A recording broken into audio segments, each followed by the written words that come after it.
నమస్కారము. నా పేరు హుసేన్బి. ఈడ మహిళలకి యాడ చూసినా మానభంగాలు, రేపులంట, కట్లం కోసము పీడిచ్చి వాళ్ళ ప్రాణాలే తీసేస్తున్నారు. ఆడదానికి అనే రక్షణ అనేది లేదా? ఎప్పుడు మాకు రక్షణ వస్తుంది? యాడ చూసినా ఆడవాళ్ళకే అన్ని పట్టింపులు పెట్టి అన్ని ఘోరాలకి చేసేటప్పుడు మగవాళ్ళకనేది వాళ్ళకనేది తప్పు చేయరా? అంత ఆడల మీద తప్పు వస్తుందా? ఏం తప్పు చేసినా ఆడలు చేసినారు, వాళ్ళే చేసినారు. మహిళలే అంటే మహిళలు అంటే ఒక ఆట వస్తువా, లేకపోతే ఆడుకునేట్టు ఒక ఫుట్బాల్ బాల్ ఆడుకునేకి? అన్నిటికీ రాజ్యం అంతా మేమున్నాం, వాళ్ళు ఉన్నారు, వీళ్ళు ఉంటారని చెప్పేది తప్ప వాళ్ళు చేసేది ఏంది లేదు. ఆడోళ్ళకి రక్ష ఇచ్చినది లేదు. ఇప్పుడు స్వతంత్ర కుమార్ అక్క చెప్పినట్టు అన్నిటికీ అక్క పిలుపు ఇస్తానే మేమంతా అక్కకి స్పందిస్తున్నాము, తోడుగా వస్తాము. అక్క చేసే పనిలో ఎప్పటికైనా అక్కకి మేము తోడు ఉంటాము, అక్కతో పాటు మేము నడుస్తాము. స్వతంత్ర లక్ష్మి గారు, ఈరోజు మీరు ధర్నా చేస్తున్నారు, ఏమిటికి, ఎందుకు? మీ మాటల్లో వినాలని మా ఛానల్ తరఫున చెప్తున్నాం, చెప్పండి. ఈరోజు మేము ధర్నా చేయడానికి కారణం మహిళలపైన దాడులు, అత్యాచారాలు, వరకట్న వేధింపులు. దీనిపైన మేము ధర్నా ఒకరోజు దీక్షకి కూర్చోవడం జరిగింది. అంతేకాకుండా ఈ ప్రభుత్వం వచ్చిన తర్వాత దిశ చట్టము అది ఇదని చెప్పాడు తప్ప ఆ దిశ చట్టము మరెక్కడికి పోయిందో తెలియదు. ఈ ప్రభుత్వంలో చాలా అనేకమైన ఘోరాలు, హత్యలు, మానభంగాలు రకరకాలు జరుగుతూనే ఉన్నాయి. కానీ ఇవి ఎక్కడ ఖండించడం లేదు. ప్రభుత్వం వల్ల దిశ చట్టాన్ని మరి రెడ్లకొకటేనో మిగతా వాళ్ళకేమో నాకైతే తెలియదు. కానీ ప్రతి ఒక్కరికి దిశ చట్టం వర్తించేటట్టు జగన్మోహన్ రెడ్డి గారు ఈ దిశ చట్టాన్ని తీసుకురావాలని కోరుకుంటున్నాం. ఈ దిశ చట్టం అని చెప్పిన తర్వాత స్నేహలతని చంపారు, తర్వాత రమాదేవిని చంపారు, తర్వాత పిల్లలు 8వ తరగతి పిల్లల్ని కూడా చంపారు.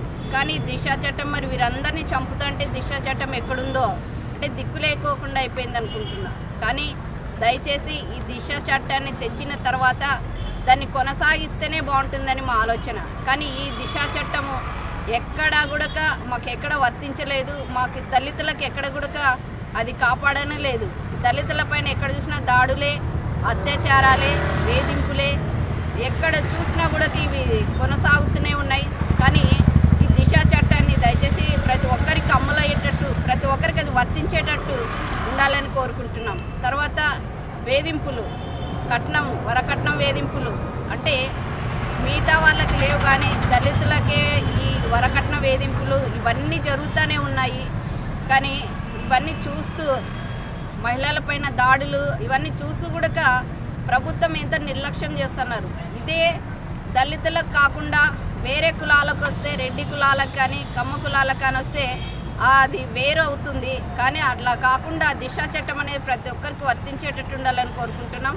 అంతేకాకుండా ఈ మహిళలపైన దాడులు ఎలా అరికట్టాలో ప్రభుత్వం నిర్ణయం తీసుకోవాలి. ప్రభుత్వమే ఇక ఒక కంట్రోల్ చేసింటే, ఎప్పుడైతే హైదరాబాద్లో జరిగినప్పుడు ఆ దిశ చట్టం తెచ్చాడో అప్పుడు ఎన్కౌంటర్ చేసి చంపినప్పుడు, అదే ఇంకా కొన్ని చోట్ల జరిగినప్పుడు వాళ్ళని కూడా ఎన్కౌంటర్ చేసింటే ఈరోజు ఇంతమంది చావడానికి కారణం అయ్యేటోళ్ళు కాదు. ఇంతమంది పిల్లలు కూడా, అసలు 8వ తరగతి పిల్లలు కూడా వాళ్ళని అత్యాచారం చేస్తుంటే ఈ మగవాళ్ళు మళ్ళా చూడనట్టు ఈ చట్టాలు ఏం చేస్తున్నాయో నాకు తెలియదు. కానీ ఈ చట్టాలు ఇలాంటి వాళ్ళని శిక్షించాలంటే కొన్ని రోజులు జైల్లో పెట్టి వాళ్ళని వదిలిపెట్టడం కాదు. వాళ్ళని శిక్షించాలంటే ఎప్పుడైతే హైదరాబాద్లో జరిగినప్పుడు ఎన్కౌంటర్ చేశారో అదేవిధంగా వీళ్ళకి కూడా మన ఆంధ్రప్రదేశ్లో కూడా ఒకరినిద్దరిని ఎన్కౌంటర్ చేసి చంపితే తప్ప ఈ దిశ చట్టాలు ఇవన్నీ ఆగవని కోరుకుంటూ సెలవు తీసుకుంటున్నాం. జగ్గుల స్వతంత్ర కుమారి గారు దిక్కులేని దిశ అంటున్నారు. మరి రాష్ట్ర ముఖ్యమంత్రి వర్యులు జగన్మోహన్ రెడ్డి గారు అదే పనిగా మహిళల కోసము దిశ చట్టాన్ని తీసుకొచ్చినారు. మీ మహిళలకు ఏమన్నా మానభంగాలు ఏదన్నా జరిగినా, భార్యాభర్తలకు ఏది జరిగినా దిశ అనేది చూస్తుంది. మీరు ఎప్పుడైనా దిశకు పోయినారా లేదా?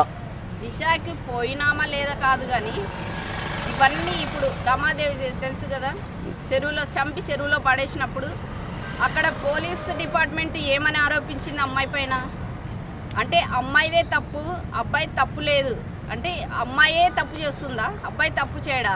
ఇప్పుడు తప్పు చేసి చంపేసి అక్కడ పడేసినా కూడా అమ్మాయి తప్పని నిలదీసినప్పుడు దిశ చట్టం ఆడ ఎక్కడ కాపాడింది చెప్పండి. అందుకనే ఇట్లాంటివి ఎన్నో స్నేహలత విషయం అయితేనేమి, ఒక జాబ్ చేసుకునే అమ్మాయిని, జాబుకు పోయిన అమ్మాయిని 2-3 కలిసి రేప్ చేసి చంపితే ఆ అమ్మాయిని ఎక్కడ దిశ చట్టం కాపాడే? కనీసం వాళ్ళకు ఇంతవరకు కూడా ఆర్థికంగా అందిస్తామని ప్రభుత్వం ముందుకు వచ్చి ఆ రోజు చెప్పారు, కానీ ఇంతవరకు కొన్ని చేయలేదు. ఆ భూముల విషయంలోనూ అవన్నీ ఇంకా ఇప్పటి వరకు వాళ్ళకి జరగలేదు. అవన్నీ జరగాలంటే ఇవన్నీ ఎవరు చూడాలా? ప్రభుత్వమే చూడాలా. స్వతంత్ర కుమార్ గారు, ఇప్పుడు మీరు అన్నారే ఎన్కౌంటర్, అలాంటి వాళ్ళని ఎన్కౌంటరే చేయాలని అంటున్నారు కదా. ఎన్కౌంటరే చేయాలనే రూల్ అనేది ఉంటే అలాంటి వాళ్ళకు కూడా మీరు సపోర్ట్ చేయండి, మహిళలకు కూడా. మీరు ఎందుకు ఇక్కడ ధర్నా చేస్తున్నారో అది చెప్పడం లేదు. ఇక్కడ ఎందుకు ధర్నా చేస్తున్నామంటే మేము ఇవన్నీ ఇప్పుడు ఎన్కౌంటర్ అన్నారు, హైదరాబాద్లో జరిగినప్పుడు ఎన్కౌంటర్ చేసి చంపితే యాక్సెప్ట్ చెప్పాడు జగన్మోహన్ రెడ్డి. మరి ఆంధ్రప్రదేశ్లో జరిగినప్పుడు ఎక్కడ కూడా దాని గురించి మాట్లాడిన చరిత్ర లేదు. అంటే ఆంధ్రప్రదేశ్లో జరిగిండేది ఎవరికంటే దళితులకే, అక్కడ జరిగిండేది ఎవరికంటే రెడ్డిస్కి జరిగింది కాబట్టి అక్కడ ఏం చెప్పాడు? యాక్సెప్ట్ చెప్పి ఎన్కౌంటర్ చేయండి అని చెప్పాడు. ఇక్కడ అందరికీ దళితులకు, ముస్లిమ్స్లకి, మైనారిటీలకు జరుగుతున్నాయి కాబట్టి ఇక్కడ ఆ దిశ చట్టాన్ని ఇచ్చేయలేదన్నమాట. తెలంగాణలో ఒక ఐపీఎస్ అధికారి ఎన్కౌంటర్ స్పెషలిస్ట్, అలాంటి వాళ్ళు మన ఆంధ్రాకి వస్తే బాగుంటుందా బాగుండదా? బాగుంటుంది. థ్యాంక్ యూ అండి.